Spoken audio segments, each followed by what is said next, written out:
தீபாவளி ஸ்பெஷலாக நாம் இன்றைக்கி பார்க்க போகிற ஸ்வீட் 7 கப் பர்ஃபி. இந்த பர்ஃபி ரொம்ப டேஸ்டியாகவும் அதே சமயம் செய்கிறதுக்கு ரொம்ப ஈஸியாகவும் இருக்கும். வாங்க எப்படி செய்யலான்னு பார்க்கலாம். இதுக்காக 1 கப் கடலை மாவு, 2 கப் சுகர், 1 கப் தேங்காய், 1 கப் பால், 1 கப் நெய், 1 கப் முந்திரி பாதாம் இதெல்லாம் ஒரே அளவுள்ள 7 கப்பில் எடுத்துருக்கோம். இதில் இந்த முந்திரி பாதாம் மட்டும் நாம் மிக்சியில் பவுட்ரு பண்ணி எடுத்துக்கலாம். ஒரு நான்ஸ்டிக் பேனில் 1 கப் கடலை மாவு சேர்த்து லோ ஃப்ளேம்லேயே வச்சு கலர் மாறாமல் வாசனை வர வரைக்கும் வறுத்துக்கலாம். இதுக்கு நம்மளுக்கு 2 நிமிஷம் ஆகும். இதில் 1 கப் துருவின தேங்காயும் சேர்த்து நல்லா வாசனை வர வரைக்கும் வறுத்துக்கலாம்.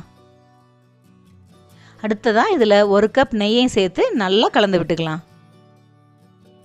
இப்போ 2 கப் சுகரை ஆட் பண்ணி நல்லா கிளறி விட்டுக்கலாம். இந்த சுகர் இந்த மாவில் நல்லா கலந்ததும் 1 கப் பாலையும் ஆட் பண்ணிக்கலாம். சுகரும் பாலும் சேர்ந்து நல்ல லூஸான கன்சிஸ்டன்சி கிடைக்கும்.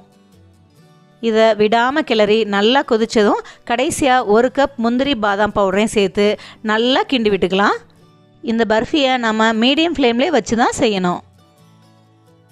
இதெல்லாம் ஒன்றா சேர்ந்து நல்லா திரண்டு வந்ததும் ஃப்ளேவருக்காக 1 டீஸ்பூன் ஏலக்காய் தூளை சேர்த்துக்கலாம். இது நல்லா பபுளாக வந்து நுரைச்சி வர்றது தான் இதோட பக்குவம். இது மாதிரி நுரைச்சி கடாயில் ஒட்டாமல் சுருண்டு வந்ததும் நெய் தடவுன ட்ரேயில் ட்ரான்ஸ்ஃபர் பண்ணி நல்லா செட் பண்ணிக்கலாம். இந்த ஸ்வீட்டில் நம்ம பாதாம் முந்திரி ஆட் பண்ணியிருக்கிறதுனால இதோட டேஸ்ட் ரொம்பவே அருமையாக இருக்கும். இது சூடாக இருக்கும்போதே இதில் நமக்கு தேவையான ஷேப்பில் மார்க் பண்ணி வச்சிடலாம். 1 ஹவருக்கு அப்புறம் நல்லா செட் ஆனதும் பீசஸ் போட்டு எடுத்தால் சும்மா ஜம்முன்னு நம்மளோட 7 கப் பர்ஃபி ரெடி. இந்த தீபாவளிக்கு இந்த 7 கப் பர்ஃபியை நீங்களும் கண்டிப்பாக செஞ்சு ட்ரை பண்ணி பாருங்கள்.